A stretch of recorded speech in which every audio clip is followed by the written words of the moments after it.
విచార్ క్రాంతి దర్శన్కు స్వాగతం.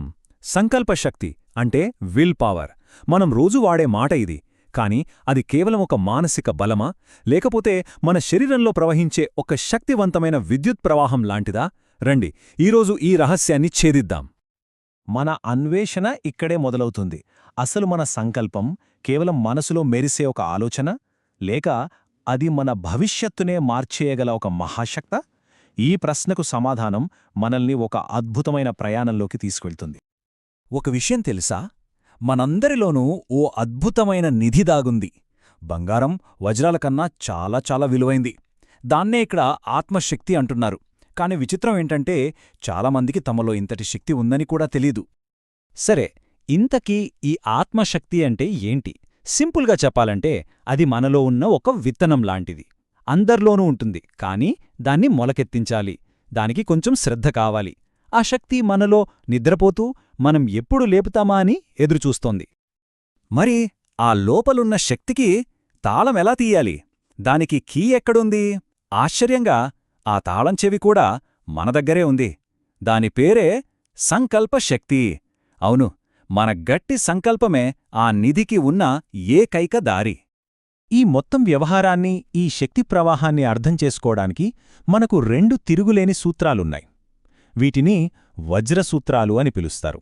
ఎందుకంటే అవి అంత బలంగా, అంత స్పష్టంగా ఈ రహస్యాన్ని మనకు వివరిస్తాయి. మొదటి సూత్రం ఏం చెబుతోందంటే, మనలో ఉన్న ఆ అద్భుతమైన ఆత్మశక్తిని బయటకు తీసుకురావడానికి మనకు బయటనుంచి ఏమీ అవసరం లేదు. దానికి కావలసిన ఏకైక సాధనం, ఏకైక తాళంచెవి మనలోనే ఉంది. అదే మన సంకల్పం.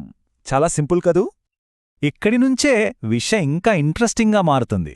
మన మనసు, మన శరీరం, ఇవి రెండూ వేర్వేరు కాదట. వాటి మధ్య కంటికి కనిపించని ఒక పవర్ఫుల్ ఎలక్ట్రిక్ వైరుందట. మన ఆలోచనలే ఆ వైర్లో ప్రవహించే కరెంట్ అన్నమాట. ఇది రెండవ వజ్రసూత్రం. చాలా పవర్ఫుల్ ఇది. దీని ప్రకారం మనసులో పుట్టే ప్రతి చిన్న ఆలోచన కూడా వృధా కాదు. అది మన శరీరంలో ఏదో ఒక స్పందనను సృష్టిస్తుంది. ఉదాహరణకు, మనకు భయం వేసినప్పుడు గుండె ధడధడలాడుతుంది కదా. అది ఎలా జరుగుతోంది? ఆ భయమనే ఆలోచనే కరెంటులా మారి శరీరాన్ని అలా కదిలిస్తోందన్నమాట. సరే, మనలో ఒక శక్తి ఉంది.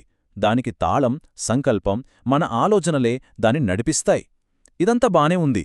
మరి అసలు మన జీవితానికి అర్థమేంటి? మనం కేవలం భౌతిక సుఖాల కోసమే బ్రతుకుతున్నామా?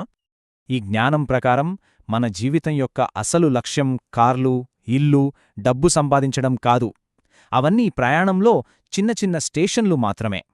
అసలైన గమ్యం, అసలైన విజయం ఏంటంటే, మనలో దాగి ఉన్న ఆ మానవీయ విద్యుత్తును గుర్తించి దాన్ని పూర్తిగా జాగృతం చేయడమే.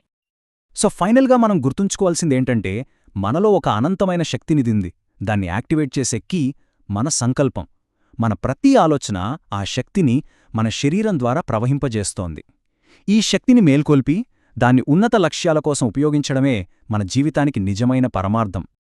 ఈ అద్భుతమైన జ్ఞానమంతా ఎక్కడ్నించి వచ్చిందంటే, యుగఋషి పండిత్ శ్రీరామ్ శర్మ ఆచార్యగారు రాసిన మానవీయ విద్యుత్కే చమత్కార్ అనే గొప్ప పుస్తకం నుంచి. ముగించే ముందు ఒక్క విషయం ఆలోచించండి. మన ప్రతి ఆలోచన ఒక ఎలక్ట్రిక్ కరెంట్ లాంటిది. అది మన భవిష్యత్తును తయారు చేస్తుంటే, మరి ఈ క్షణంలో మీ ఆలోచనలతో మీరు ఎలాంటి ప్రపంచాన్ని నిర్మించుకుంటున్నారో